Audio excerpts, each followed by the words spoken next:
build out the agentic platform in confidential computing, and the blueprints and the reference architectures that are going to be coming from CCC will vastly benefit the community towards that process.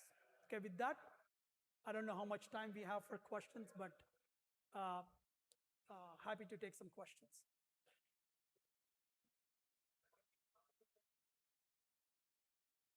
Any questions for Dan and I?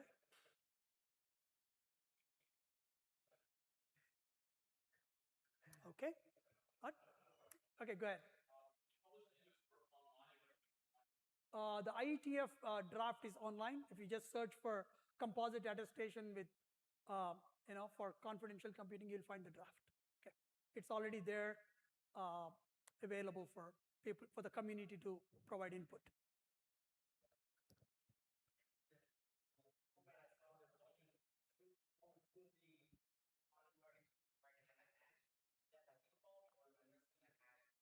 No, I didn't have the space to put the entire thing. The online document has a full example with 8 GPUs from NVIDIA and the entire CVM set of claim, the evidence, as well as the claims from the verifier.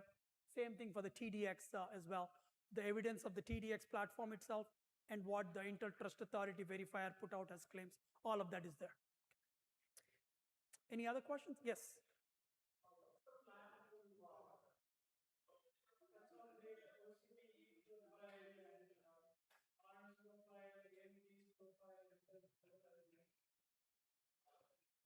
Can we talk? So the question was about trying to consolidate profiles. Profiles are one of the mechanisms that you have of declaring what your attestation format is. So it's kind of a flexible format that lets you define things. But that means also that it's not necessarily a standard because everybody kind of defines their own. But this is one of the things that we get to work together at the attestation SIG. And to the question about where would I find this stuff, if you go to confidentialcomputing.io, you can find links to our body of white papers. These are things that the technical committee has put together and has been vetted by all the companies, but you'll also find links to the attestation SIG itself, which does a fantastic isolation foundation. Azure Local extends that foundation with secure provisioning, operating system integrity protections, attestation, and CVM lifecycle management. The result is a confidential VM that is not only secure in theory, but deployable in environments where customers actually need it and where customers operate the infrastructure. Ultimately, this is about making local confidential computing operational, repeatable, and trustworthy. You can Azure Local devices in the Azure Local catalog from OEMs, our partner OEMs, such as currently we're working with Lenovo, HPE, Primeline. You can get those devices today. You can try the private preview for CVMs on Azure Local with AMD Genova. And we're working to expand both additional silicon partners and OEM partners. Any other thoughts, David? Azure Local's here now. Like you said, private preview, public previews eventually coming out. I can't speak to that officially. But a lot of good stuff that we've been doing with this. As we said, everything that you got deployable in CVMs right now in Azure is coming on-prem. It's super exciting to see what we've done with this. Appreciate the partnership with Microsoft on this. I've been pushing Deepak to get this thing out to market as quickly as possible. Like I said, we've been working on SEV solutions. The boring thing about this whole thing is, as we've talked about this being kind of the year, 5 years from now, this is going to probably all be default. Standard VMs of today will all be confidential VMs. It's just a matter of teaching the ecosystem and making sure how to deploy these and making sure everybody can have their trust and attestation processes in place. So it's amazing what we're doing today, but it's even more amazing where we're going with some of this technology in the future. We'll have some time for questions. Happy to take any questions. Go ahead.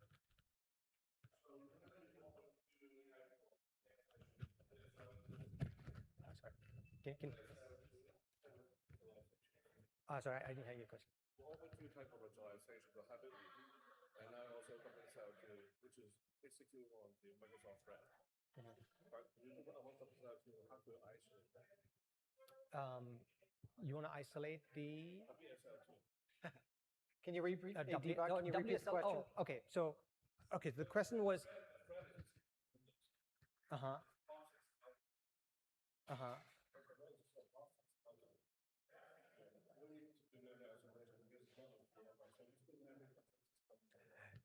Yeah, I think the question was about WSL and like needing to isolate. So yeah, that's a good question. I think that's a little bit outside of the Azure local space. That is more in the Windows 11 space where we have WSL. That's a good question. I'll definitely follow up offline. And here, in the context of this talk, I think we're talking about Azure local. Definitely, we'll follow up offline. Yeah. I couldn't understand what are the solutions for the attestation verification on-prem. So Is it already there? Is it planned? yeah. So question was, what are the attestation solutions that work disconnected? So today, the reason why we're doing this OS integrity because it allows us to take a measurement of the attestation at boot time, and it retains that measurement during the boot lifecycle of the VM. In the future, for continuous measurements of attestation, even during the lifecycle, we're looking at an offline attestation service, which will run. Because of the cost. And it's also, in a way, resource inefficient, right? So you're paying a lot of money, but most of your capacity is going to be unused or not optimized, as opposed to capacity that is built in the hyperscalers and the public clouds. So in terms of sovereignty, there is some interesting challenges that we really want to address when we look at sovereignty on public clouds. And one of these is what is kind of the extreme version of sovereignty. And that's typically in the defense or intelligence industry. And there you want to enforce this strict isolation of your environment. And typically you use physical devices, which are called unidirectional gateways or data diodes, to make sure that you can actually control the network traffic that goes out of your environment. And the reason that this is important is because in the extreme, you want to get kind of sovereignty guarantees, even in the case where your workload is compromised, right? So you assume that some of your services running in your on-prem environments could have been successfully compromised. And in a way, this diode is the last line of defense to make sure that you cannot exfiltrate as an adversary, you cannot exfiltrate your data out of this environment. So the challenge that Mark gave us, the research team, in a way, is can we achieve some technical guarantees in this very strong threat model on public clouds? And we want to kind of build on existing confidential computing capabilities. So if you think about confidential computing, what it provides you is isolation of workloads from the rest of the infrastructure. And what we want to do is extend this concept. So what we want to do now is we want to give you a full execution environment which provides similar guarantee to something like self-hosted, air-gapped environments. And we want to also keep this idea of a threat model where we want to go beyond the traditional threat model of confidential computing. So we want, for instance, to assume that some of your confidential services may actually have been compromised, right? So there is some bug in the code that an attacker can exploit, and they can essentially gain full execution control over one of these TEs, which are parts of your environment. And their goal then is to be able to try to exfiltrate data out of the environment. So that's where we introduce this new concept of virtual data diodes. And so that's going to essentially act as this last line of defense to make sure that even in the presence of compromised TEs, we can actually stop exfiltration of data from the environment. So yes, so why is that difficult? Well, one of the problems is that confidential computing attestation is not strong enough, right? So if you go back to the goals about data sovereignty, we had this residency, and I think this was also touched in the panel this morning during the keynote panel. So how do we actually prove that a particular workload is running in a particular jurisdiction, for instance, right?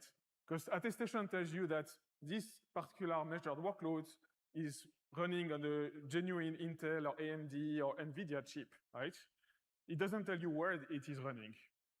So that's something where we need to do additional mechanism to actually be able to tell you that it's a workload that is actually running in this German country or something like that.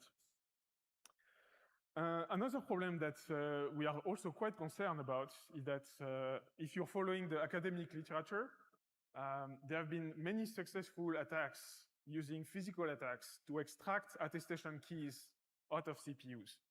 And that's something that, of course, in Azure, we are very concerned about this. Because when you have, for instance, a successful attack that extracts attestation key from Intel quoting enclave, then you can essentially pretend that any workload that you want to impersonate is running on that CPU, and even if it's running outside of Azure. So you can kind of elevate an attack that is on the local CPU that you own, that you can attack physically, into something that can be translated into an attack against a workload running on Azure. So that is one class of problem that we want to address. Another kind of problem that we want to address is this idea of how do you prevent data leakage out of a compromised TE? And that's also quite a difficult problem, because TEs, and in that case, I'm talking about VM-based TEs, right? Like SEV-SMP, Intel TDX, ARM CCA. They have actually a somewhat large interface with the hosts, right?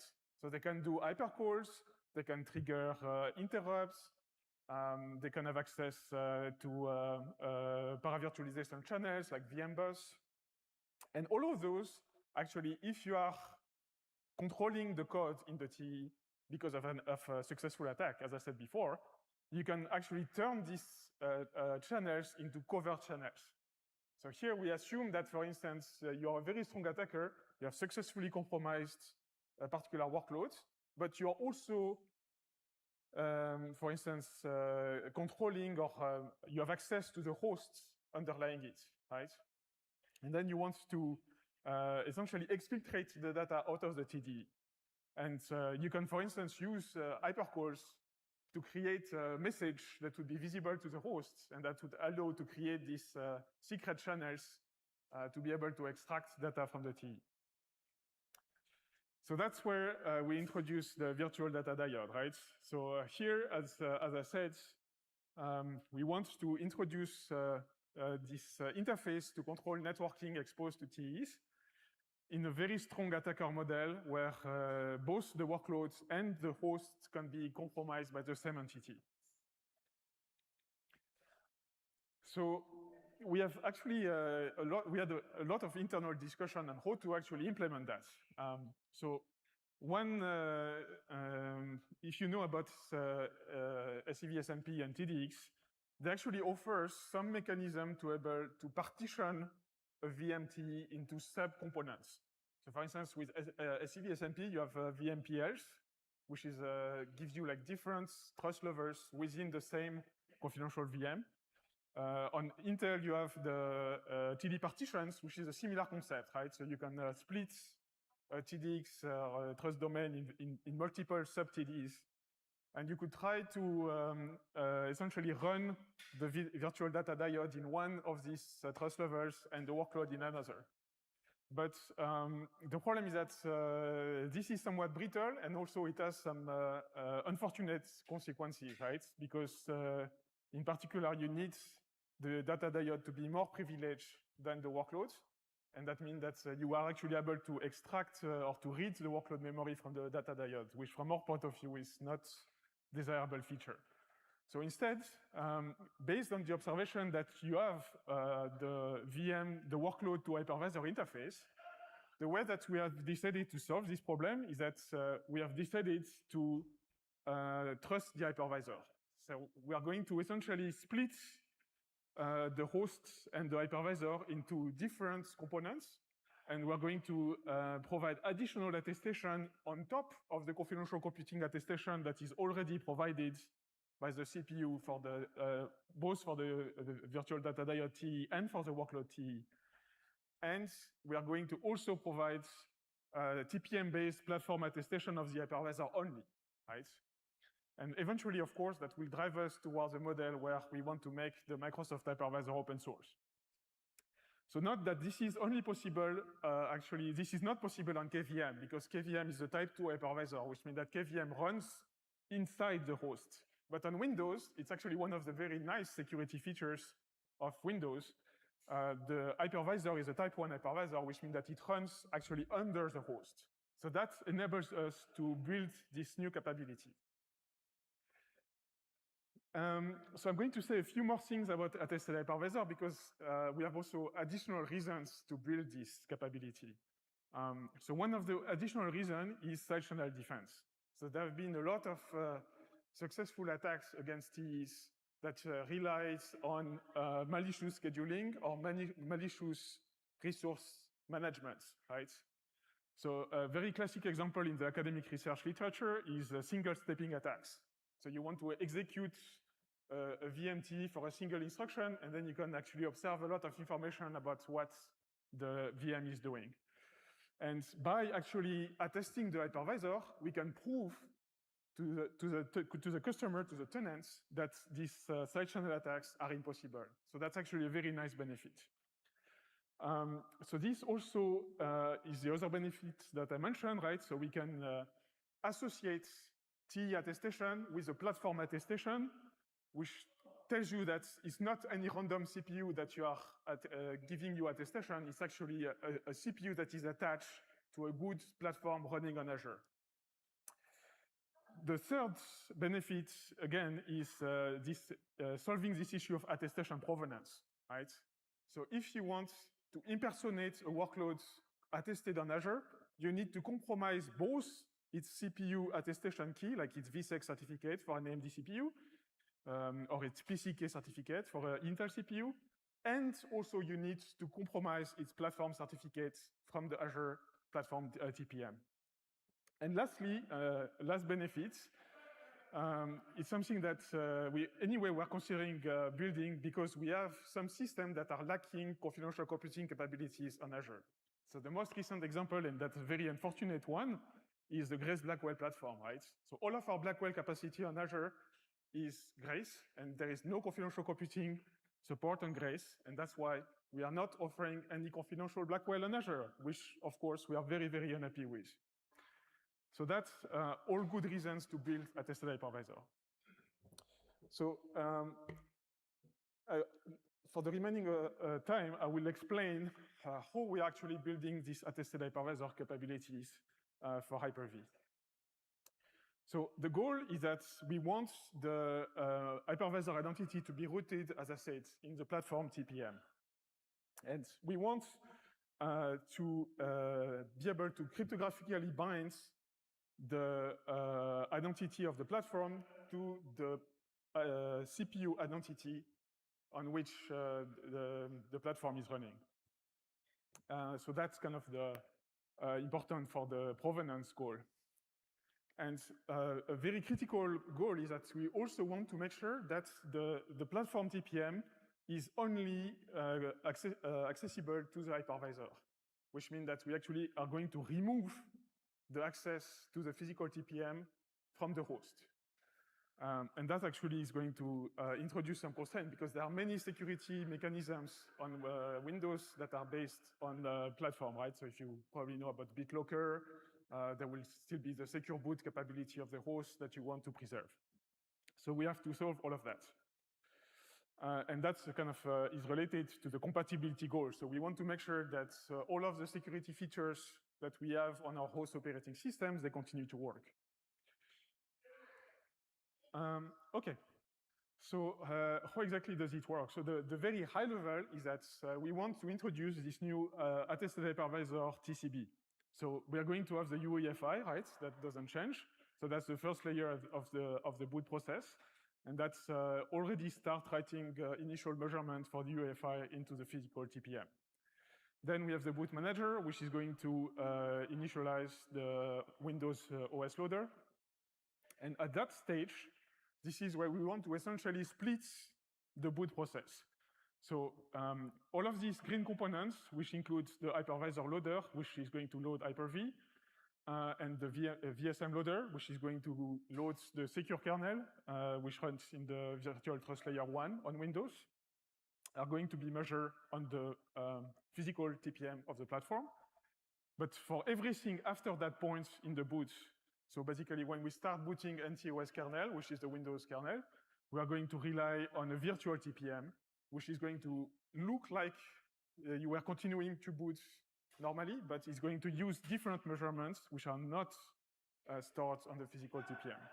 So that's the way that we can actually only measure the actual relevant TCP component of a tested hypervisor on the platform TPM, and we can continue to provide compatibility with TPM-based security service on the host.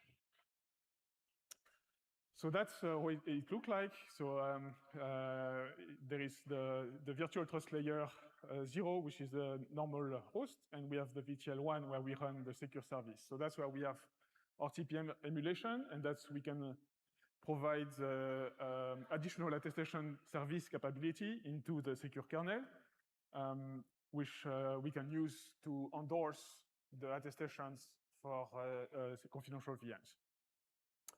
So this is actually built on a lot of existing security infrastructure in Windows, right? So you may have heard about, for instance, DRM, about code integrity, about protection of certificates, store keys. All of that are using virtualization-based security on Windows. And that's essentially the same mechanism that we use to protect the TPM access and to provide additional attestation capabilities for endorsing the attestation of confidential VMs. So what does it look like? So we have essentially a new extended attestation, which has dual components.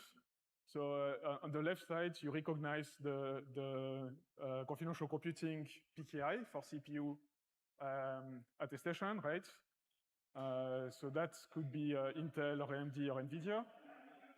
And on the right side, you have the platform TCB, which is going to be based on the TPM EK certificate. And we're going to generate this binding between the AI key, which is the attestation key that we use for attested hypervisor attestation, with the platform CPU certificate. And that gives us like a CPU report, which is the actual confidential computing attestation, which is endorsed by attested hypervisor using this AI key. And that gives us all of these extra guarantees that I was talking about, right? The fact that you verify that it's a workload running on a good Azure platform, the fact that it's running with a honest hypervisor that is not going to do any side channel attack against you. And also it enables the last thing, to go back maybe to the original topic of virtual diodes, that we can, using attested hypervisor, introduce shared memory between TEs, which is not a feature that any CPU today offers. Technically, it could be offered if we change the RMM on ARM, or if we change the TDX module on Intel, but today this is not actually something that is possible on any CPU. But so having attested hypervisor, we can have a shared memory between the virtual diode and the workloads, and that enables zero copy, very efficient networking emulation, and that is actually how we can provide these guarantees against network exfiltration. Okay, so I'm almost done. I have to watch the time because I'm part of the panel in the next session. So to go back to this idea of confidential tenancy, right? So just having this network boundary is, of course, a very important component to be able to provide sovereignty on public cloud, but it's not actually sufficient, right? So what we want is to give something that is more like the normal cloud experience in this confidential tenancy, right? So that means that we need to introduce some private copies of concepts which are normally standards in any Azure account, right? So for instance, identity service, right? So identity service controls how you can access and configure all of your confidential resource. So if you want to have operational sovereignty, then you cannot rely on the public cloud's identity service, which are, of course, operated by the cloud service provider. So you need to basically create confidential computing instances which are private for you and that you fully control so that you can administer your resource. And it's the same for keying, right? So you don't want to rely on any Microsoft managed keying service because, of course, you would have to, these are not bound inside your network boundary, so we can actually decrypt data from under you in a way that would be invisible to the diode protection. So these are kind of critical services that have to be replicated to give this full security experience. And there are some additional services that we need to do, like just for normal cloud operations. So you need, for instance, to be able to extract some of the logs which are produced by your resource so that they become visible to the public control plane of Azure. And that could be both for maintenance operation, for diagnostics, and also for billing. So yeah, I think that's, I hope that gives you at least a good overview of how we are planning to address sovereignty on public clouds.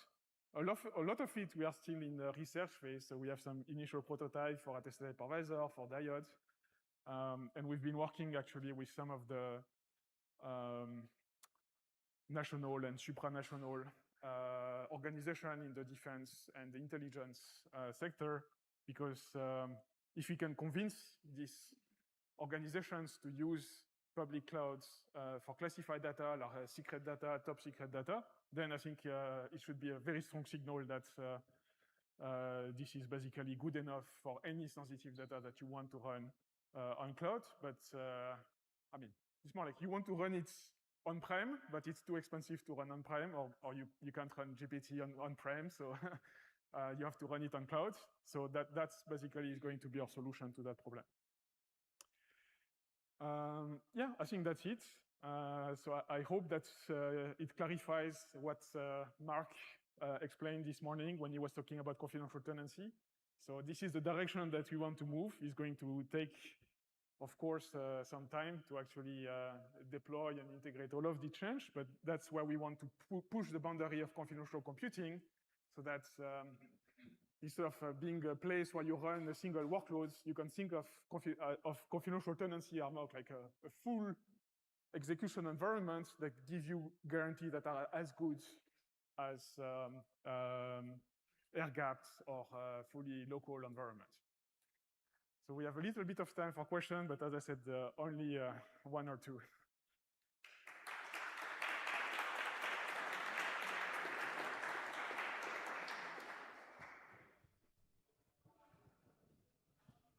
Yeah.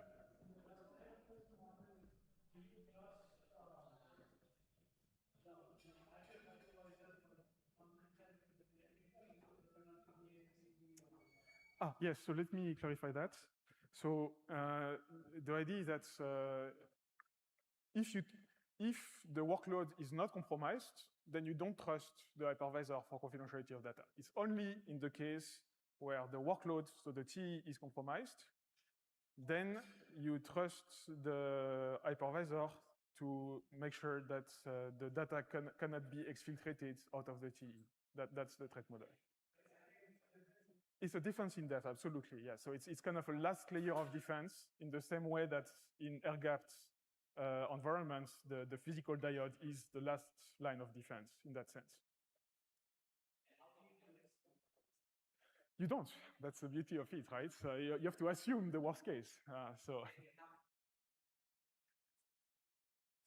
Well, if you trust your code because you reviewed it very carefully or because you did like a program proof, program verification on it, but you never know, right? No one is going to give you an absolute security of code that runs in a TE. So think of it as it gives you stronger. Always, it's always a security improvement. It never degrades security.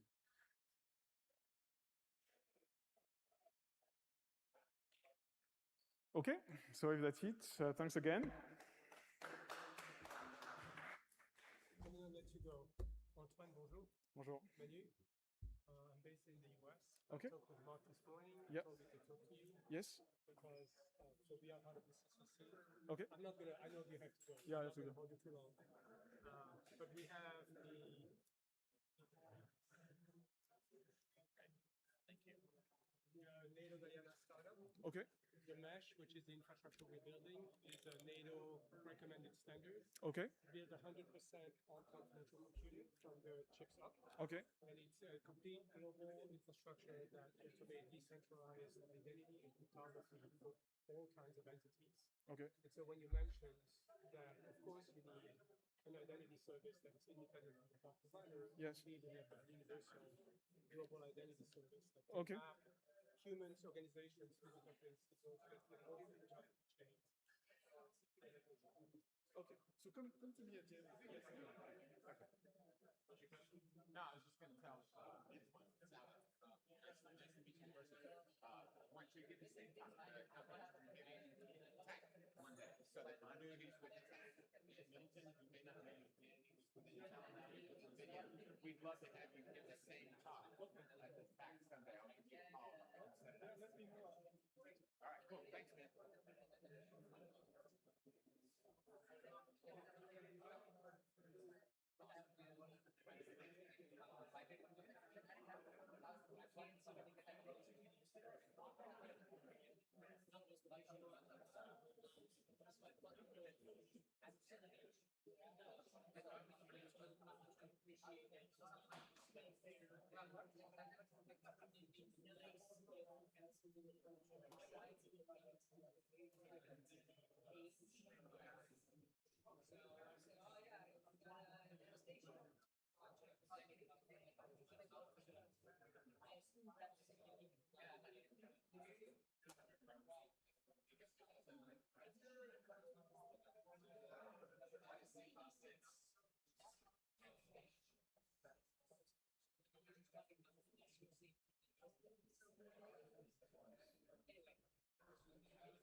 Hello?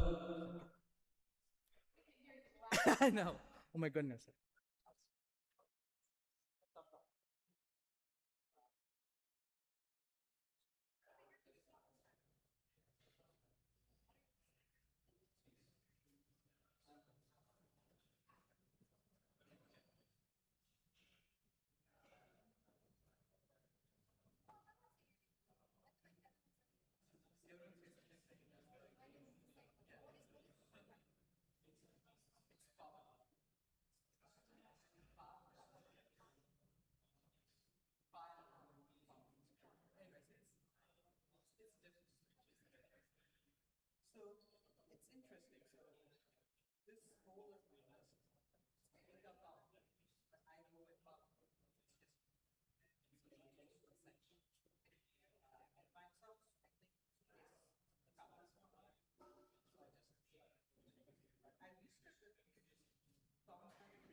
Hey, 1,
2, 3, 4. 1, 2,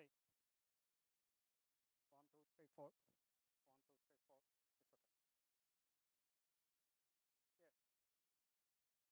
Yeah, yeah, I will start actually. Uh, Hi everyone. Thanks for attending this let's say session. I'm going to present our work actually about on-device confidential AI. My name is Savaş, and I'm working for Samsung Research UK as a engineering manager and AI tech lead. And also we have some other contributors, obviously. Particularly, I want to thanks to Boktayuk, who is working for Samsung Research Korea. She is, I mean, she's one of the contributors actually for this submit, and she helped a lot actually to prepare the slides and our collaboration. Today's talk will be something like this. I will first introduce the problem, and then I'm going to present our motivation. Then I'm going to mention about the on-device confidential AI, and I will extend my talk to confidential agentic AI, which is hot topic actually. And at the end of my presentation, I will finalize with our key takeaways and final remarks actually. But in my talk, what I can say is that the main takeaway will be on-device AI is booming, agentic AI is already here, as you noticed, and one of the most important thing is privacy will be never free. As I mentioned, AI is booming, and particularly for on-device application, you can see lots of actually on-device application running on your desktop or your mobile phone, but the privacy guarantees is not have the same pace. And I mean, if you are familiar confidential computing, and if you are from the privacy domain, we have sensitive data, we have AI models. Therefore, we need to consider the privacy in our application. Obviously, there are multiple ways to run AI models. One of them is cloud inference. I mean, you might already notice that lots of companies targeting for those cloud inference, but there are several problems, as you can imagine. One of them is the user data must be transferred to servers, and the model provider can inspect your data, and the communication channel between your device and cloud services are not encrypted most of the time. And another way of processing your data is on-device without CC. Obviously, if you don't have any protection, the attackers or, I mean, bad people can access your data and your model and try to reconstruct the private information or personal information you have on your device. The other one is software-based privacy, which is differential privacy they are calling. The way of attacking the privacy is they are adding some noise to your data. Therefore, the model cannot memorize your data when you train a new model. But the problem here is that the accuracy can drop 30%, up to 30%. Therefore, you need to adjust the privacy and utility trade-off for your specific use cases and data. And obviously, why we are here, TC is critical to protect your data and model without sacrificing any inference accuracy, unlike differential privacy. But obviously, there will be some cost. Industry recently moving to, all I can say, to on-device AI, agentic, and confidential AI, particularly. I'm not going to just talk about everything, but all I can say is the device can be optimized for on-device AI, and the recent trend moving to hybrid solution instead of only server-side solution. And also with the recent hardware improvements, particularly from NVIDIA, I'm not going to advertise their product, but the raw AI power for on-device is already here as well. And also some other models can fully run on-device as well, like agentic models. And another thing that you might already notice that in EU, there's a regulation AI should basically provide some privacy and security protection for your data as well.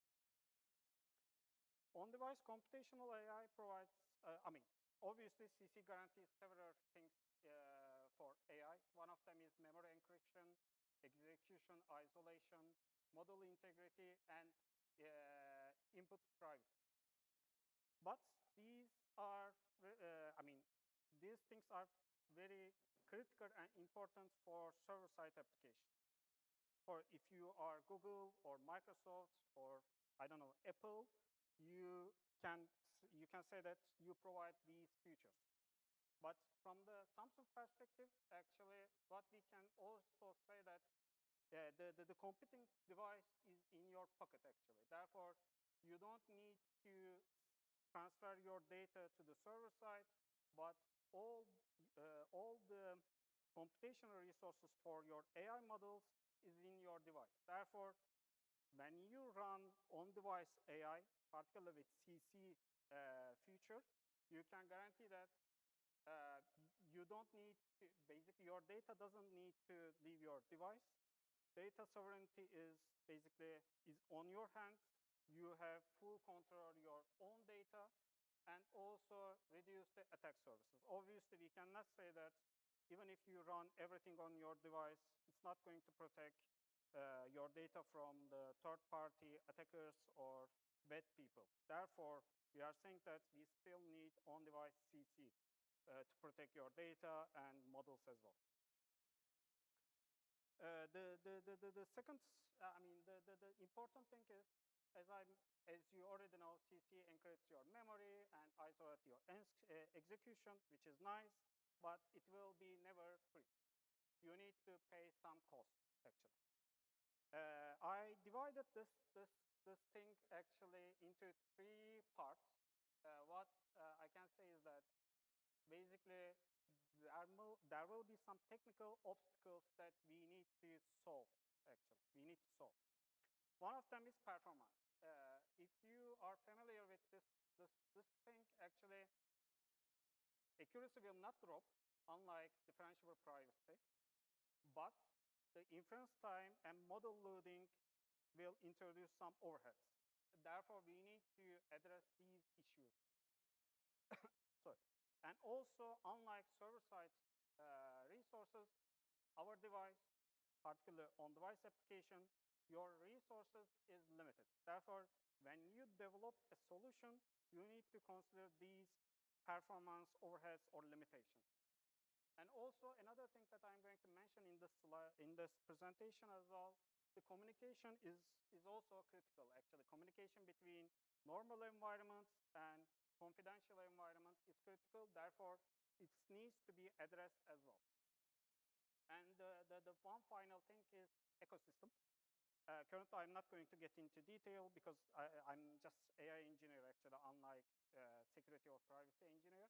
Therefore, in order to test everything and deploy everything, you need an ecosystem which provides some software compatibility and also adjust the privacy and accuracy trade-off, actually, and authentication. Obviously, in this work, if you, again, familiar with, Samsung has a product called Isolate, which is a CC simulator for an on-device application. Therefore, in all these works, we use this product to test our models.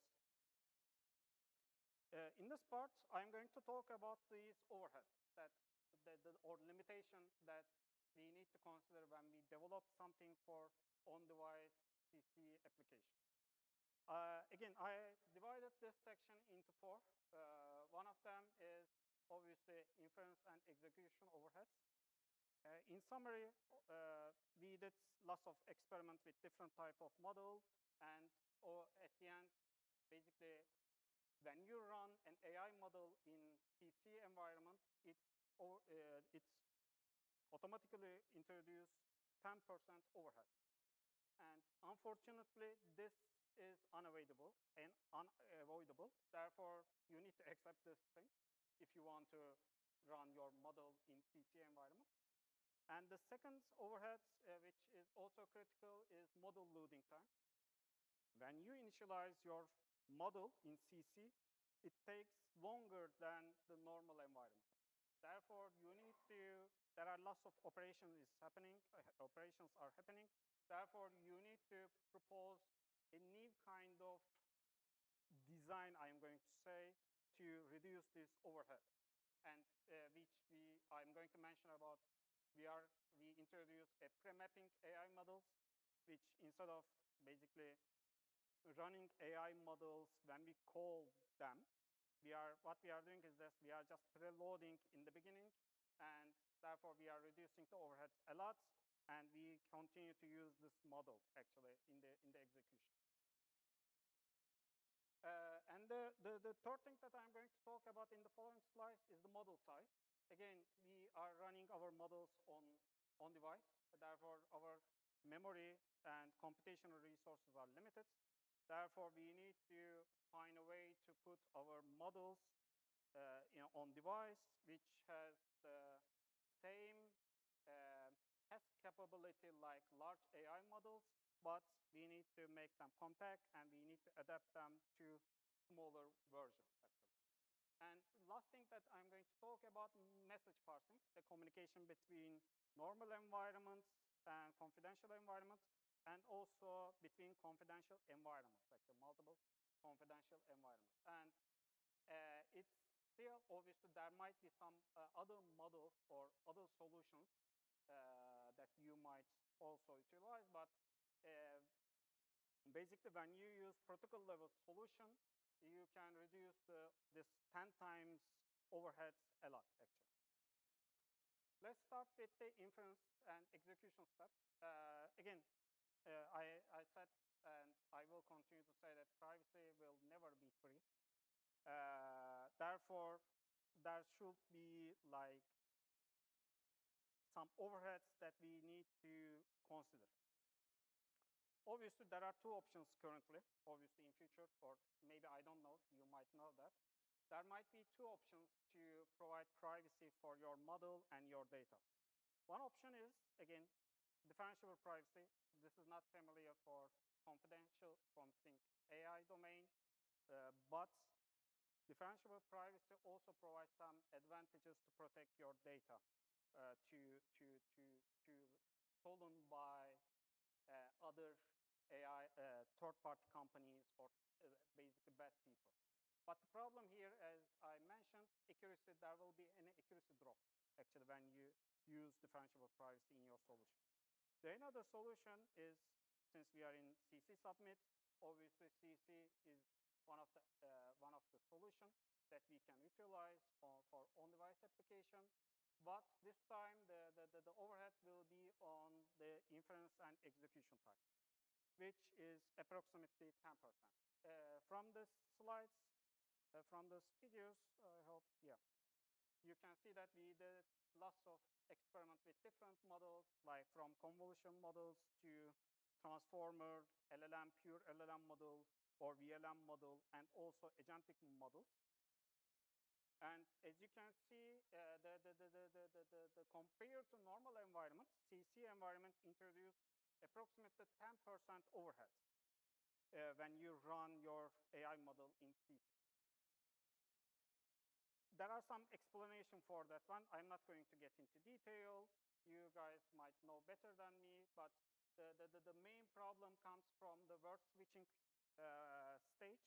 Basically, unlike the normal environment, there should be a periodic word switching. That's because CC doesn't have a separate CPU. Therefore, it's the confidential environment time to time should exist and check the register and do some operations and start the process again when an AI model runs.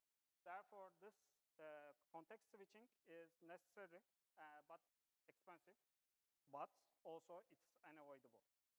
Therefore, obviously, in our at least work, we couldn't find a solution to reduce this 10% overhead, but it's 10% is still acceptable compared to our overheads that I'm going to mention. The second thing that I wanted to mention about is the model loading time. Again, when you initialize your model, unlike the normal environments, it needs some extra overheads. therefore, just because of the repeating operations between host and LLM, I'm going to say. And from our experiment, again, we did experiment with different models from convolutional neural network to transformer-based architecture. And this overhead can go up to 90% actually, which is huge when you consider to run your model in CC actually. Therefore, what we propose is that instead of basically loading our model every time when we run our AI models, what we can do, we can pre-map our memory part, and then we can load our model in the initialization step, during the initialization step, and we can continue to use that model, actually, when we are calling our AI models, actually. Obviously, we adapted ourselves, actually, to CC environment because it might not be realistic, but it also provides some advantages. What I'm saying is that basically there are some constraints when we use this pre-mapping, like we should have fixed and single model. We need to know the parameter size in advance. Therefore, we are going to allocate some memory, and we are going to load everything. But at the end, we can provide approximately 80%. We can reduce the overhead approximately by 80% at the end, which is, I mean, compared to the normal one, it's huge. And therefore, it also makes the AI on-device AI for CC in CC environment actually useful and practical. The other thing that I want to mention is the model size. Again, we are running on device, and therefore we have some limited memory capability and also some limited computational resources. Therefore, we cannot directly go and take the largest model and run on our device, actually.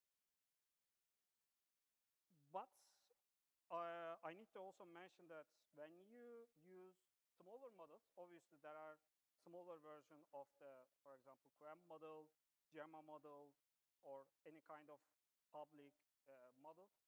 But the problem here is that when you use the small models for your on-device application, there will be a significant performance drop.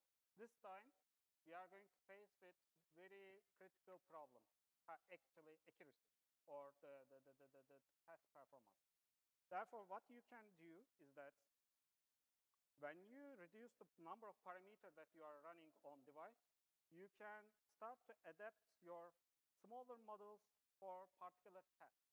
How you can do it? Obviously, there are multiple solutions in the literature, but you can use like adapters like LoRa or other kind of model that basically distill the large model capability to the smaller ones through adapters. As you can see, when you do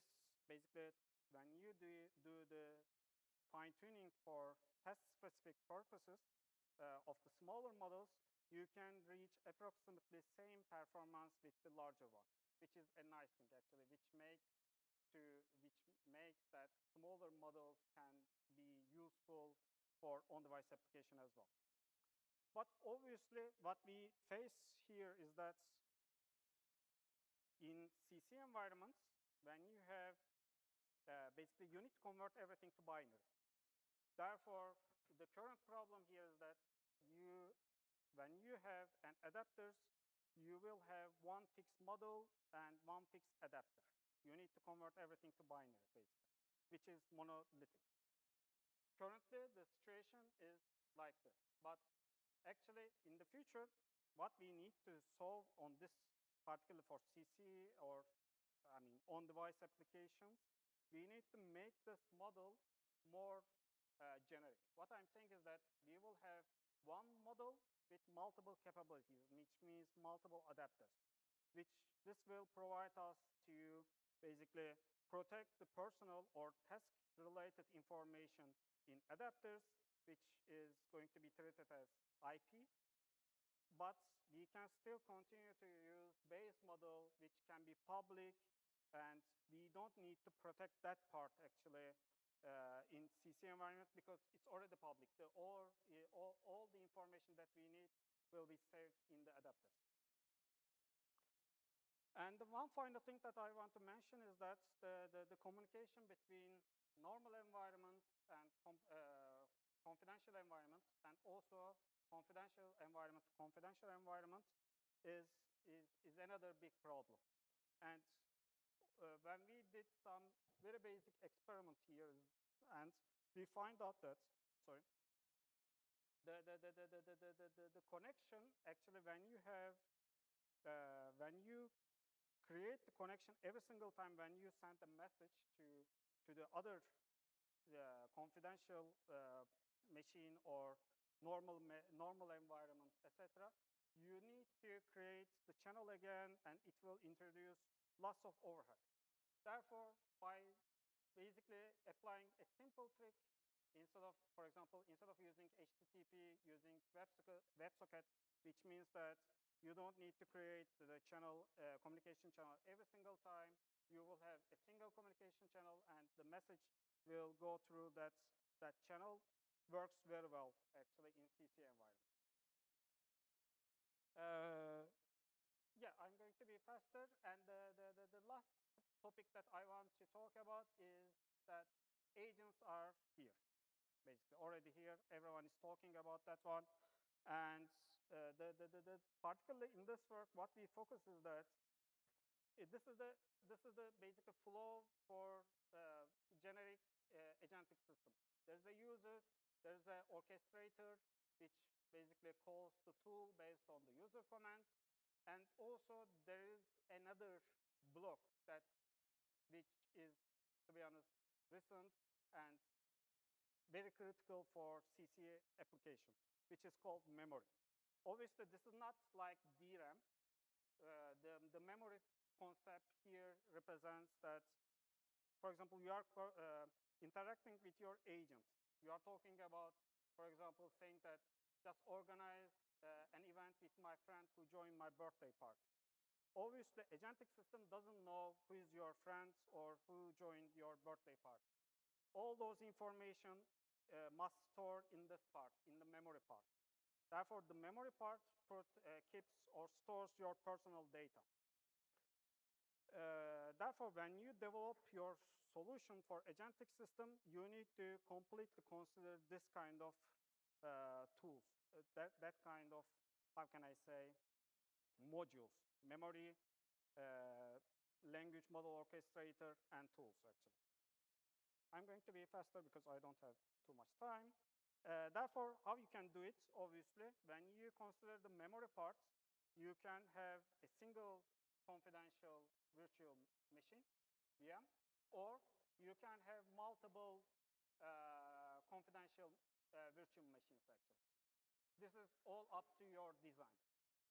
Obviously, each of them has their own pros and negative parts, which is basically for if you have a single confidential environment, then it's easy to implement and everything stored under one system. Therefore, the communication cost will be 0, but there will be no isolation between your orchestrator and your memory. Therefore, it can, the bad people or attacker can easily steal your personal data by providing a right prompt, actually.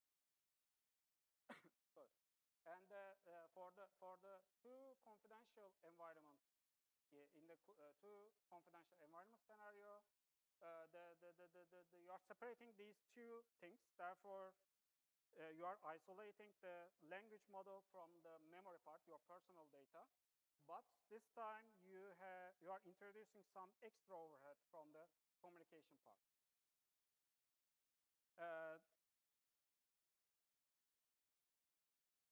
Therefore, what I'm going to talk here is that the memory significantly impact your performance when you develop or design an agentic system.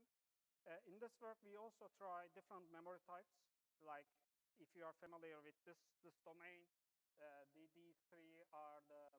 familiar ones. Obviously, the everyday some new method is coming out, but these based on your requirements, obviously, you need to decide which type of memory you need to use in your system. I'm not going to get into detail, but some of the memory types provide some high recall, but you need to interact with multiple times with language model, or for some other memory types, the online stage over online basically querying stage might be faster, but the offline stage will be longer and expensive. Therefore, for your design that I mentioned, like one confidential system or two confidential system, you can choose this type of memory based on your requirements and configuration section. Last two slides. Takeaways. Obviously, thanks for joining this session. The takeaway that I can tell you is that on-device AI is also booming. I mean, instead of server side, on-device AI is also coming actually. But we need to design our system in the beginning actually if we want to add privacy in our system. Agentic agents are also here. They are powerful, yes, but without protection, they can be dangerous.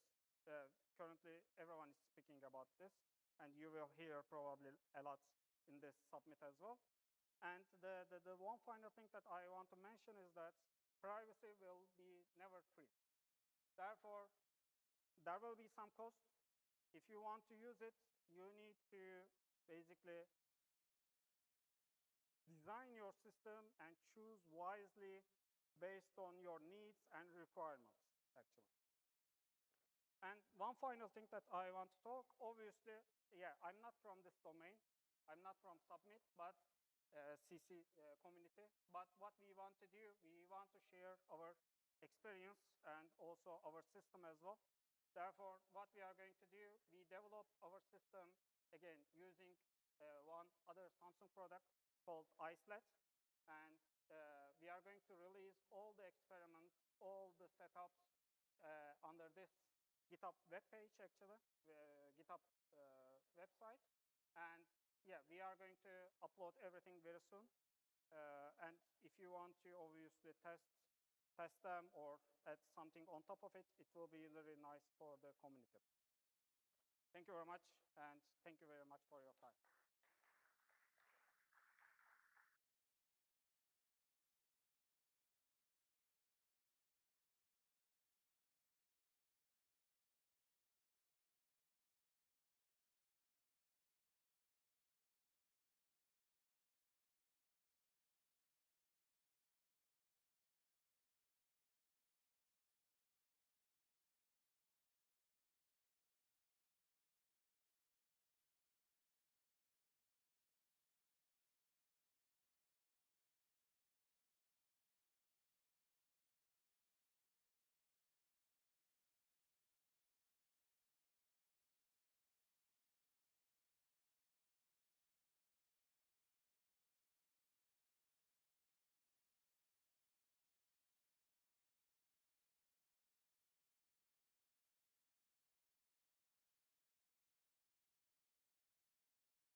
No, no, no. Yeah.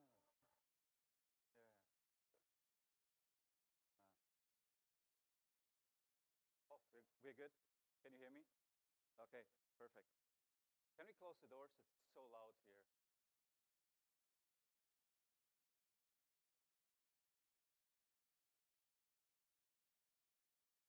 Yeah, no, all good. What's with this one? They are rambling there. Anyway.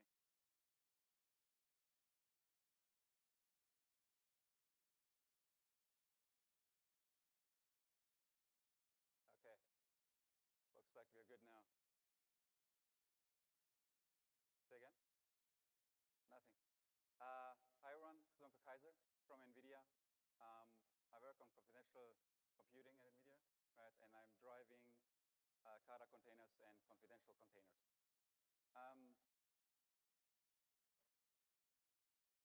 In the next 20 minutes, I want to talk about a subject that most of confidential compute does not touch, which is the shared substrate we are running on.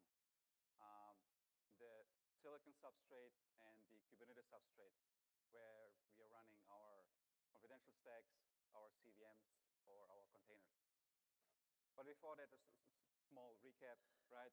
We all know containers are not the isolation boundary, not the security boundary. We started looking at containers, how to run them in a confidential environment, then extended to the full node, right, to full stack attestation, because we need to make sure that the node is as well tested, sanitized, verified. Last year, talked here as well, and made a point that Kubernetes is our lingua franca for any AI ML pipelines that we are running outside, right? So we have the container, the full stack attestation from service to silicon. We have Kubernetes, and then also running those containers at scale. And one critical part is really that AI ML on private data is really hard, right? So that's why we're all here. What we're all doing this year.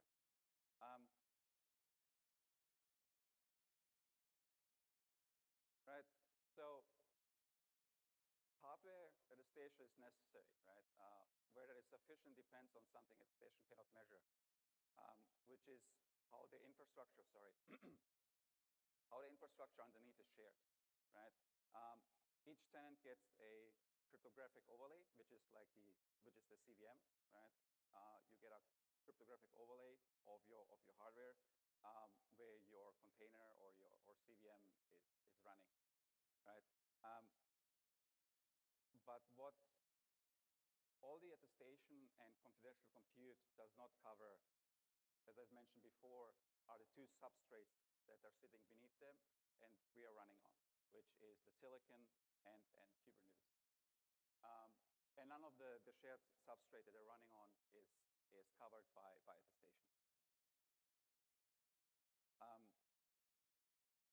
Kurt Gödel is a German mathematician who proved that no formal system can verify itself from within, right? You always need an external verifier. And that's how CC works, right? We always have the external verifier. We are having something out of band to prove our runtime is valid. The other point is runtime integrity is also no different. Runtime cannot prove its own integrity using its own facilities. So we always need something external. And that's where confidential computing heads out to the verifier, to the remote attestation.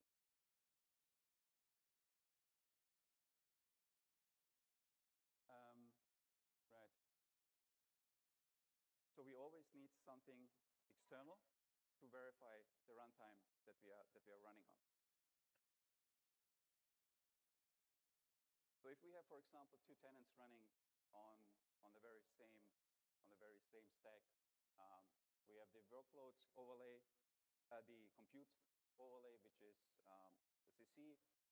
You may want to have compute network overlays as well to protect your network.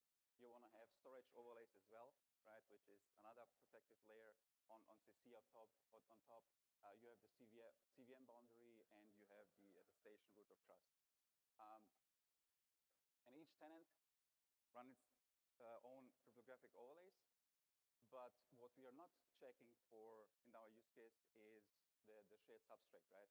If you're running on Kubernetes, we are sharing, for example, etcd, the scheduler, and the API server with every other tenant that's running on the cluster. The same, the silicon substrate, right? All the microarchitectural features that we have, like the silicon, the cache, the bus, the interconnect, and even electromagnetic environment is shared with tenants. There's a recent attack, for example, with an antenna in your backpack listening to electromagnetic waves of a CC environment and extracting information out of those systems. If we are taking a deeper look on what we are sharing with tenants on the same node or on the same clusters, right? We have the Kubernetes control plane, we have the hypervisor, we have a physical bus, We have voltage and frequency. We have the microarchitecture state. We have speculative execution, the cache, the page cache, right? Those numbers represent attacks against each of those layers. Recently, starting from 23, right? The only thing, well, I'm not saying the only thing, but there are no published attacks on out-of-band silicon, right? Like the service processor or the Google Titan or anything else. Everything that's shared on the cluster, and which is a necessity if you're running multiple tenants on the same node, are prone to attacks. I have an overview slide with all the attacks that can happen on each of those layers. I will choose one or two of them just as an example to showcase what can happen. And one critical thing is the cache, right? It sits below everything, below your CVM, below your networking, below every encryption that you're running, right? For example, an example attack TDX-Ray, it did not break the confidential state. It did not break the encryption, right? What it does is just look at metadata of where specific data is stored at which specific addresses, right? So it was able to read an LLM prompt from one VM to the other. That's, if you have co-tenants on the node, you are prone to such an attack, right? And no boundary above the cache can hide what the cache sees.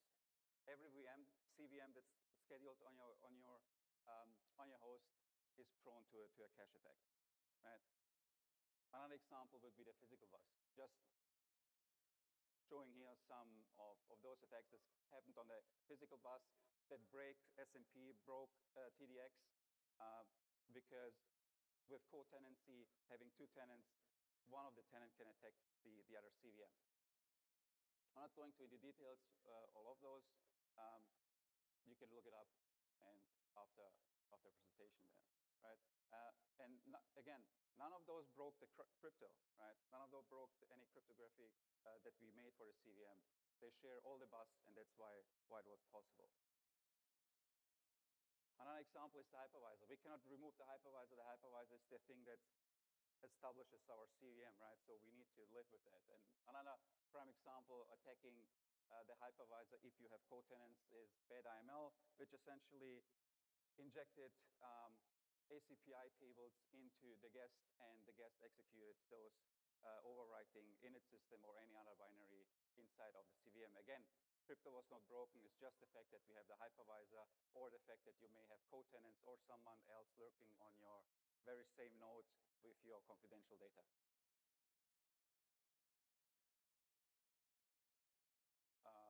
Right, and there are some other examples here for the hypervisor attacks like Heckler, VC, SIGI, Sievert, RPM, Ocalypse, all targeting the hypervisor and attacking the hypervisor and the CVM.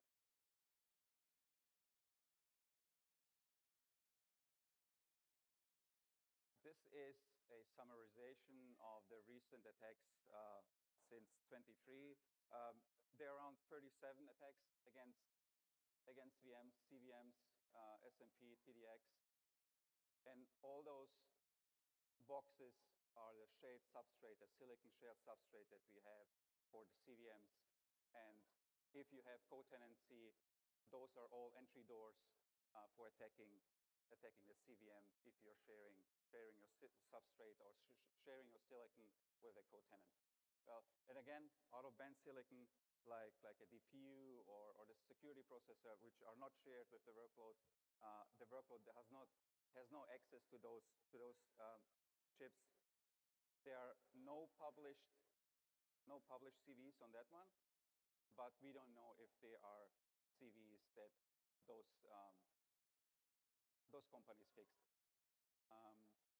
Right, and we cannot go deeper into the stack, right? The cache is the last thing. We cannot go deeper than the CPU. There's no way, so we need to go sideways.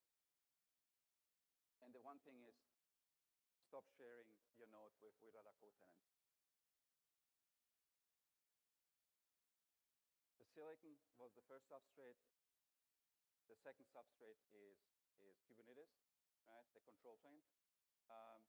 Kubernetes was never meant as a multi-tenant system. It was meant for a cooperative system to run pods that are trusting each other, right? the problem with Kubernetes is if you have multiple tenants on them, you're sharing etcd, you're sharing the scheduler, you're sharing the API, you're essentially sharing the complete control plane with other co-tenants. And for example, also etcd does not have any row level isolation. So the other point of this one is do not share your control plane, have one tenant per control plane and per node. Do not share the control plane with co-tenants. Right, and attack, the problem also is with the shared cluster is even if you, as before we said, run one tenant per node, right, to not share the silicon. But if you have a shared cluster, now you have a malicious scheduler which could use multiple tenants, schedule them on the very same node, and, for example, get a pod, a victim pod and an attacker pod on the same system, use the shared silicon substrate with the attacks that I shared before, and now you have, again, a compromised CVM or compromised workload.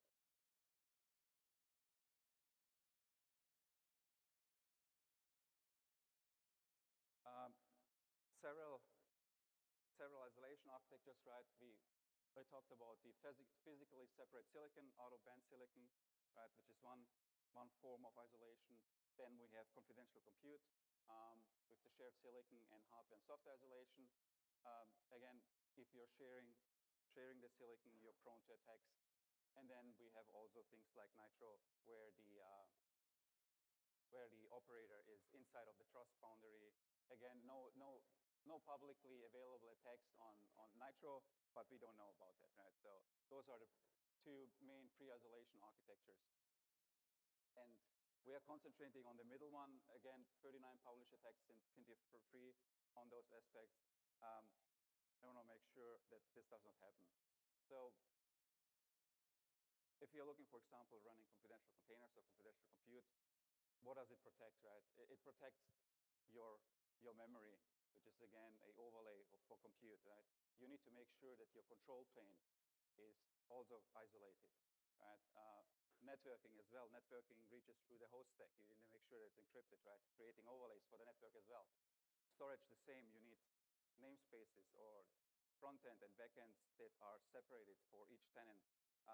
There's a recent attack, Frost, which can, through NVMe SSD timings on the NVMe drive, it could deduce information from specific workloads. Also identity, like SPIFFE Inspire, right? You need to take care of this as well. And also telemetry, which is also metadata that you need to make sure that it's not shared between tenants.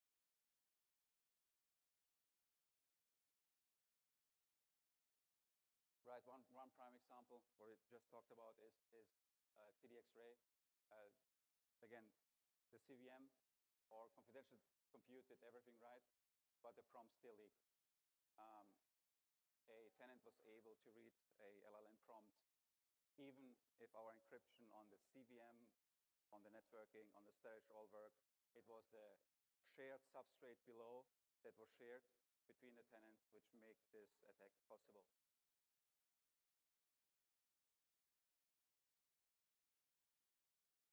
So if we are talking about confidential compute, I think there's no middle ground of sharing any silicon, because as we've seen on the shared silicon, there is a constant stream of attack on CVMs, on workloads, on QEMU, on all workloads that are running there. So one point is do not share silicon. Every tenant should have his own dedicated silicon, one tenant per node. And as well, per tenant control planes and all the other points that I just made before. Right, to sum it up, one tenant, one node, one control plane, because if you start sharing, you're vulnerable. This is more of the point of view from confidential compute, right? Depending on your threat model, depending on your threat assessment, depending on your threat that you want to accept, it may be different. but from the CC point of view, this is the best way to go. And right, you need to ask yourself doing the threat assessment, who are you sharing with whom, and are those parties trusted? You don't want to run trusted and untrusted workloads on the very same cluster, on the very same node. And then what do you actually verify, right? Full stack attestation from silicon to service, making sure that every part of your stack is attested. And then, again, the last question would be, is your gap patchable or structurable? Patchable, can you fix a CVE, or do you need to think about your structure, about your topology, and think about to move the tenants to dedicated nodes? Because all those Yada attacks that are coming there may be patchable, but also microarchitectural, but side channels as well are not most in the time not patchable immediately.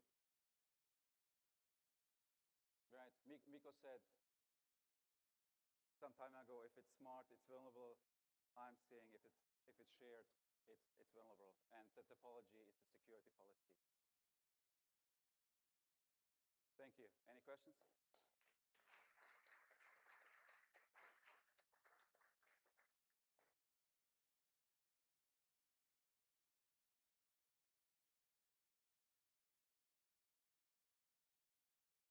Oh.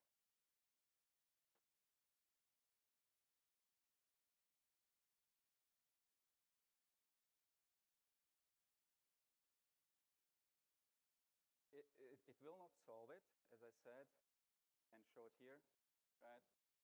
It just does the compute.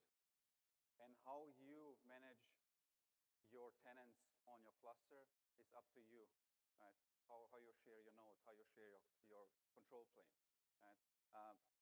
Often what comes up is efficiency, asking because if I have a cluster of GPUs, I want to use it efficiently. Yes, you can use it in your trust domain, but don't mix trusted and untrusted domains. You don't want to increase the efficiency in an untrusted environment with an untrusted environment. So it's up to you how you schedule what your threat assessment and what your threat model is, who you let on the node, and who has access to the node, right?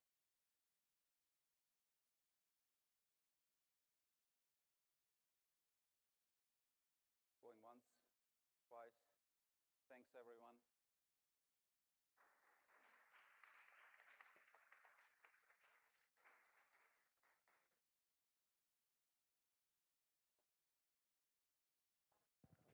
Oh, my goodness.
Check, check.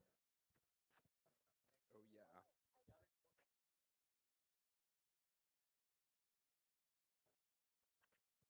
Check, check, check.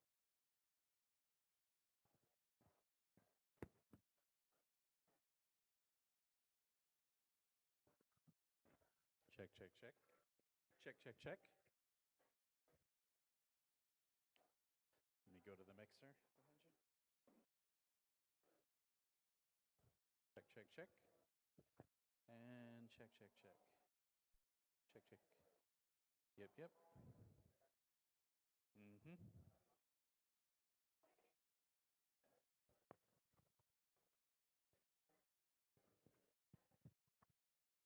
Check, check, check.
talk. My name is Sonali Mishra. I'm a product manager at Nutanix for cloud native and AI products. And I'm going to be talking about running AI agents inside TEs. I'm sure you've heard like a lot of similar content today, so bear with me, but there are some unique challenges in doing so, and so we'll be looking at them. Talking about agents, right? Agents are not just chatbots anymore. They're doing a bunch of different things, right? Calling APIs, running queries, kicking off workflows, sometimes talking to other agents in the chain. And to do all of that, the agent itself has to see the underlying data in plain text, which is okay, that's not the problem. But the problem is that everyone else in the infrastructure who can see that. So the cloud provider's hypervisor, their staff, your own engineers, who are reading the logs, other agents downstream in the pipeline, all of them have the ability to read that plain text through logs as it flows through. And cloud providers have done a remarkable job in making trust plus controls model work for government and regulated workloads both. But the reason we're talking about this now is that some of the new categories of workload, AI agents being the obvious ones, are pushing past what operational controls alone can answer. So today, the regulators and contractors are starting to ask whether the capability exists at all to read my data, not just whether the controls are good enough. And so that's a shift that we're seeing in the market out there. So the cloud provider's hypervisor has the technical ability to read your VM's memory, right? That's nothing new. That's just how virtualization works in general. The hypervisor manages memory for every VM on the host, which means it can also read it. How do the major providers handle that? They have built strong controls around this. For example, access is restricted for production workloads. It's highly audited. And sometimes there is like this two-person rule where when someone's touching a production workload, they always need one other person to review and audit their work. That's how AWS does it, right? But the capability exists. And for regulated workloads, as I said earlier, the capability is what the regulators care about now. So HIPAA, for example, doesn't ask whether your cloud admin promised not to look, right? It asks whether they can look or not, and the answer is yes. With a normal cloud VM, the answer is yes. With a TE, the answer becomes no, because the CPU itself prevents the hypervisor from reading the memory in plain text. So what's a TE?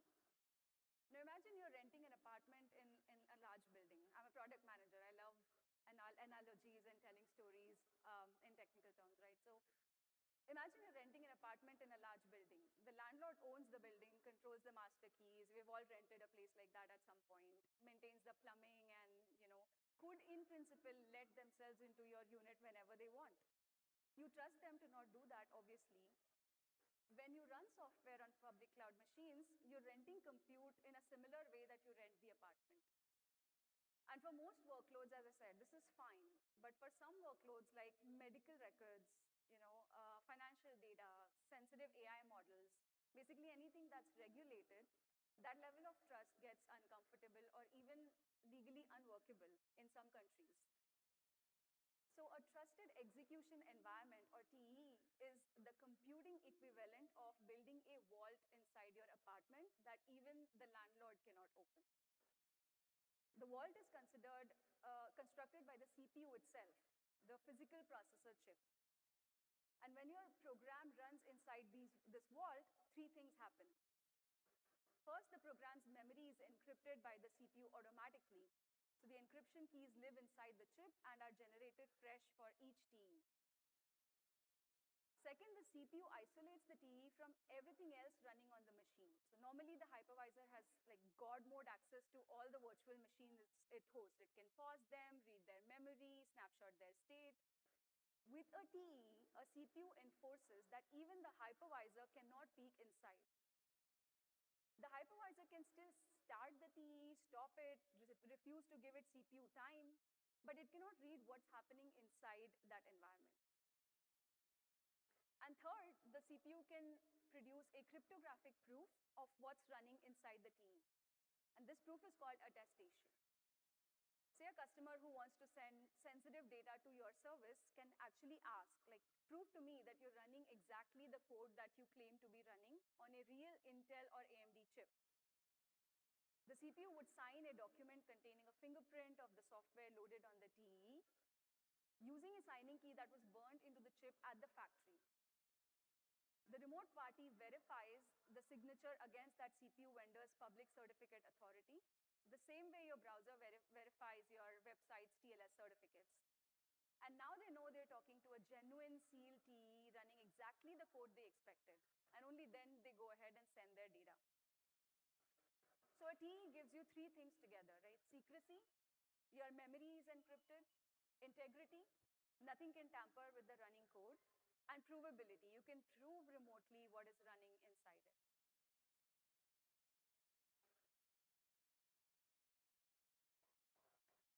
Now let's talk about TCD. TCD is trusted computing base, and it's a deceptively simple concept. The TCB is a complete set of things: hardware, software, people, organizations that you have to trust in order for your security guarantees to hold. If any component of the TCB is compromised or malicious, your security is going to fail. If something is outside the TCB, it can be compromised, and honestly, we don't care. It's like a guest list for the wedding. Your TCB is the list of people you trust to invite responsibly. And if one of them brings a sketchy +1, your guarantee falls apart. But everyone not on that invitation chain can do whatever they want. They're not your problem because they're not in the building. So for a normal program running on a normal cloud VM today, the TCB is actually enormous, as you can see. Like, if you're trusting your own code, obviously, the libraries that your code depends on, the operating system kernel, the device drivers, the hypervisor that creates your VM, the firmware on the motherboard, the firmware on every peripheral, the cloud provider's management software, the cloud provider's data center security staff, and any of those compromised or coerced breaks your security. So what a TE does is it shrinks your trusted computing base. After moving your workload into a TE, TCB becomes much smaller. Your own code, obviously, a small piece of firmware that runs the TE itself, typically like thousands of lines of code, not like millions, and the CPU vendor, like Intel, AMD, or NVIDIA, who designed the chip and hold the master signing keys. The hypervisor, the operating system, the cloud providers, administrators, and physical eavesdroppers on the memory bus are all now outside your TCB. So every confidential computing conversation is at heart about this TCB size. How can we make this TCB size as small as possible? The trade-off is that you're now putting more trust in a smaller number of parties, particularly the CPU vendor, who becomes like a single point of failure, right? If Intel's master attestation key were ever stolen, every Intel TE on the planet would become forgeable overnight. And that concentrated trust is the price you pay for the smaller TCB. And it's why some physical attacks like TE.fail are so alarming.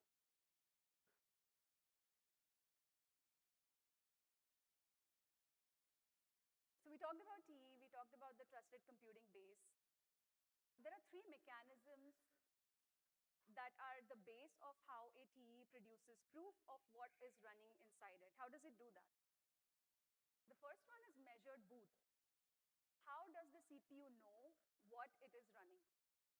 Imagine you walk into a factory and you want to verify they're making the product correctly. What are you going to do? Are you just going to ask someone? No, because they can just lie, right? What you want is a logbook that is tamper evident, kept by an independent party that records every step of the production. So if anything went wrong, the log should show it, and if everything went right, the log should be able to prove it. Measured boot is exactly that idea applied to software starting up. When a machine boots up, code runs in stages. There are several things that happen in stages. In a normal computer, each stage hands control to the next. In a TE, each stage measures the next next before running it, meaning it computes a cryptographic hash of the next stage's code and writes that hash into a special register inside the CPU. And then it runs the next step, and then it does the same. And the important property of these registers is that you can only extend them. You can never rewrite them or override them, sorry. Each new measurement gets combined with the existing value using a hash function. So by the time the system has finished booting, the register contains a single value that summarizes that entire chain of code that loaded. And that's how measured boot works. Now coming to remote attestation, which means proving it to someone far away. Chip vendors use a key that is burned into the CPU itself, like I talked about earlier, at the factory, called the device key or the attestation key. And this key is unique to that physical chip and is never accessible to software. Even the CPU vendor don't keep a copy after manufacturing. So the corresponding public key is published by the vendor through a certificate authority that works exactly like the CAs our browsers uses for HTTPS. Anyone can download the vendor's root certificate and verify signatures from genuine chips. So imagine the customer initiates an attestation request by sending the TE a random number called nonce. The TE asks the CPU to produce an attestation report containing the measurement registers from boot, the nonce, and optionally a public key the workload wants to be associated with. We can call it the workload's attestation session key. The CPU then signs this bundle with its burned-in device key, and the customer then does 3 checks. First, they verify the signature chains back to the vendor's root certificate. This proves that the report came from a real chip. Second, they check that the nonce matches with the one they sent. This proves that the report is fresh and isn't a recording of an earlier attestation. And third, they check that the measurement registers match the expected fingerprint of the code they were told it would be running. And if all 3 checks pass, the customer knows now that I'm talking to a genuine TE on a genuine chip from a vendor I trust, running exactly the code I expected right now. So that's remote attestation. And the third one is sealing. Sealing means keeping secrets across restarts. How do you do that? So if a TE has to restart for whatever reason, machine rebooted, workload crashed, etc., there are so many things that can happen that might want you to have to restart your machine. What happens to your secrets? You can't just write them to the disk. Disk is outside your TE. So sealing solves this in a way that the CPU can derive an encryption key again from its own internal secrets combined with the measurement of the TE that's asking. And the TE encrypts its secrets with this derived key and writes the ciphertext to the disk freely. When the TE later restarts, the CPU rederives that same key, but only if the restarting TE has the same measurement as the one that sealed data. Any other CE, any other machine would get a different key. So it's a good solution, but as you can imagine, this can be really painful when it does not work. For example, if you upgraded your workload, the measurement would change, right? And the new version cannot read the data sealed by the old version. That's going to be a challenge. There are some workarounds that you can do for this, but everything that you work around increases your TCB in general, and so it's a calculated risk that you take.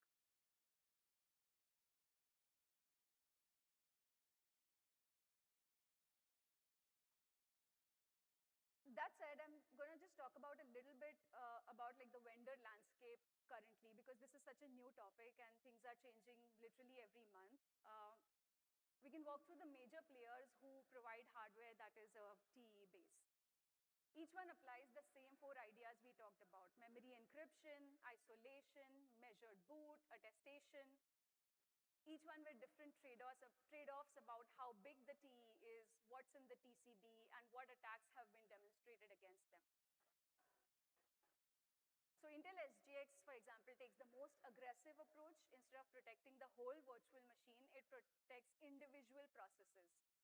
You write your application normally, then designate certain functions to run inside an enclave, a small encrypted region of memory the CPU isolates from everything else.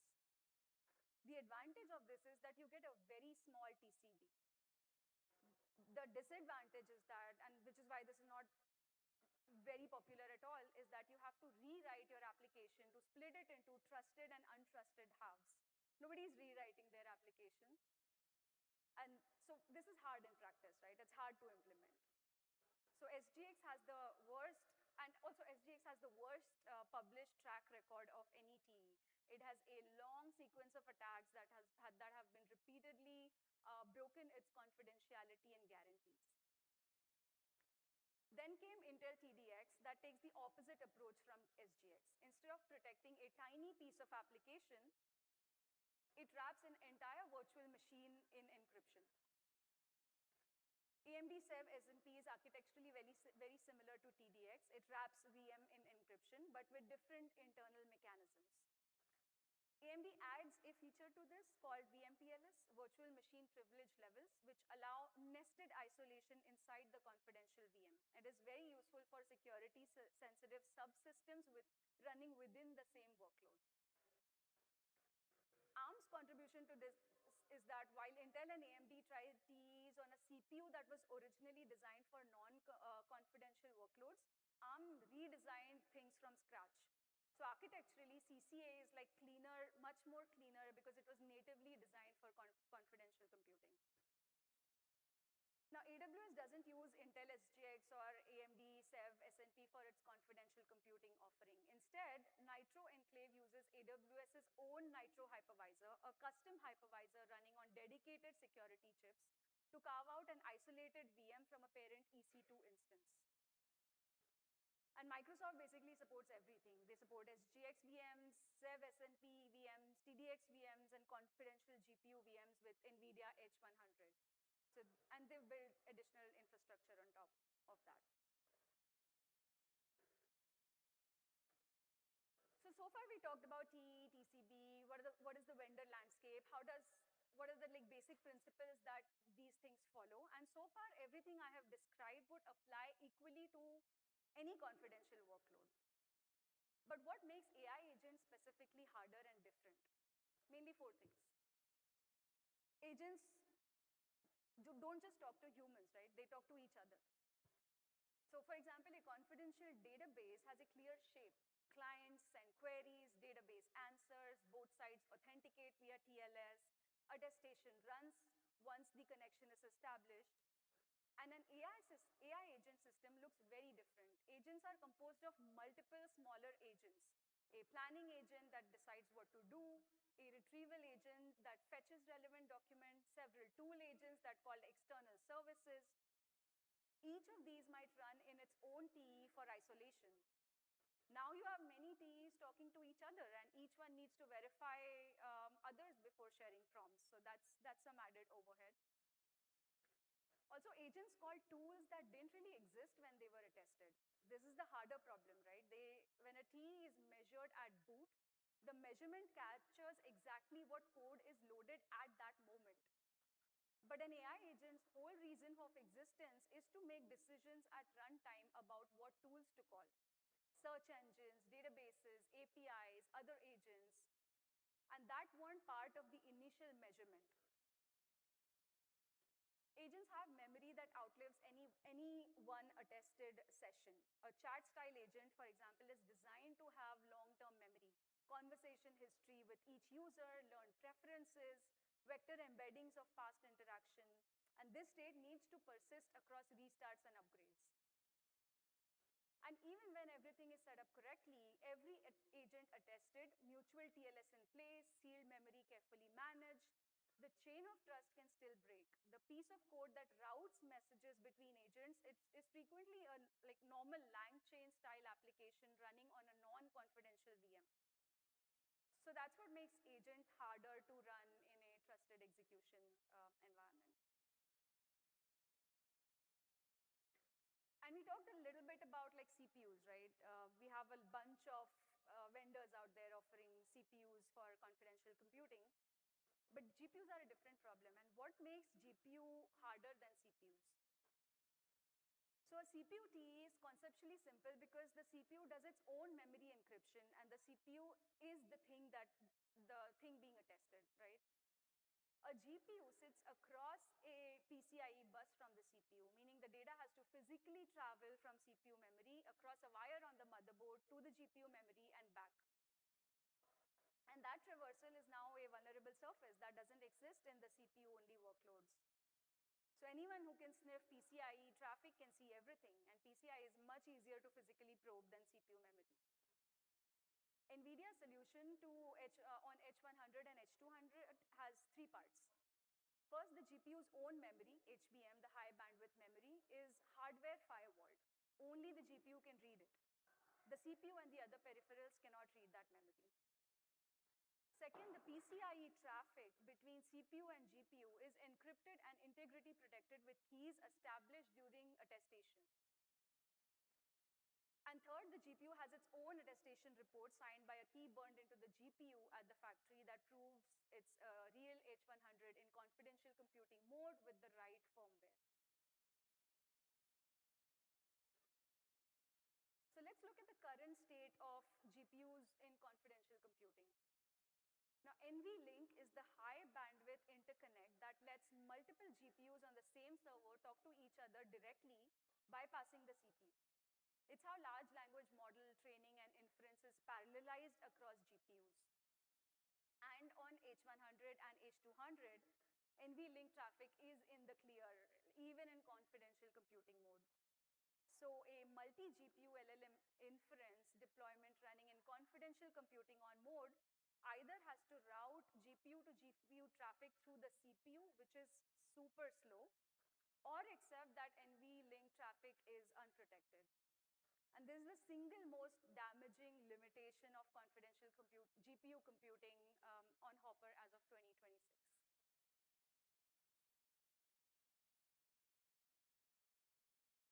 So we talked about CPUs and GPUs and how confidential computing works in both. But we can all sense that, right? Like when we do all of this magic, there is obviously going to be some overhead in performance. That's almost always the case. But surprisingly, to spend some time on performance numbers, NVIDIA claims that confidential computing on H100 performs close to unprotected, very close to unprotected mode when the amount of compute is large relative to the amount of input data moving across PCIe. And there's another benchmark, Fala's benchmark, that says that average overhead is under 7% across realistic LLM serving workloads, and it's inversely correlated with the model size. So for the 70 billion model, overhead approaches almost zero. And for the 8 billion model, it's the largest in set. So the bigger your model, the lower your overhead, performance overhead. The multiple smaller models you run, more your overhead is going to be because it's going to be compute heavy. So bigger models do more compute per byte transferred, and so the fixed per byte encryption cost gradually pays off better. And there's a skeptical benchmark in there that says throughput drops 45 to 70% in confidential mode, and GPU utilization is roughly 50% slower. But again, TLDR is that the overhead is very low, between 0 and 7% for steady state LLM inference of large models, and up to 45 to 70% for load heavy or short query workloads. So you can measure, if you're planning to run your agents and models in confidential computing mode, you can measure your workload and plan and accept your overheads accordingly.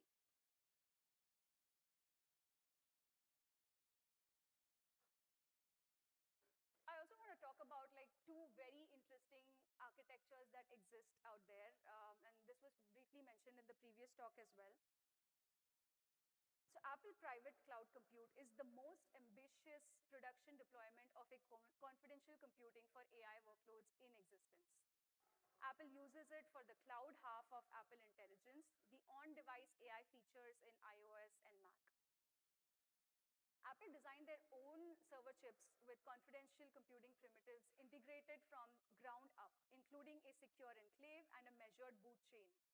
They hardened their operating system, no remote admin access, no shells, no debugging interfaces in production. Every binary is signed. And this is where it gets very interesting. They take the ability to not be able to target a single device very seriously. So the client devices route requests through an anonymizing relay such that Apple also cannot tell which device is making which request, even within their own data centers. No other commercial confidential computing offering provides this today. And they provide verifiable transparency. So every production server image is published to a public transparency log. The client device verifies that the image is about to talk to its log before sending data. So if Apple deployed a malicious image someday, the log would actually catch it. And substantial portions of their private cloud compute are publicly inspectable via Apple's virtual research environment. And Apple extended their bug bounty program to PCC specifically. And so one thing to note is that Apple is still the TCB here, of course. It's under your trusted computing base. They do sign the images, they operate the relays, the silicon is theirs, but that said, PCC is just like unprecedented example at this stage and this scale. The second one is Anthropic Confidential Inference. Anthropic published a research blog just in June 2025 describing a target architecture for confidential inference through its framed as research. So they have 3 key requirements: encrypted memory isolated from other workloads, disabled debugging features, cryptographic proof that the correct code is running, and a TPM serves as root of trust.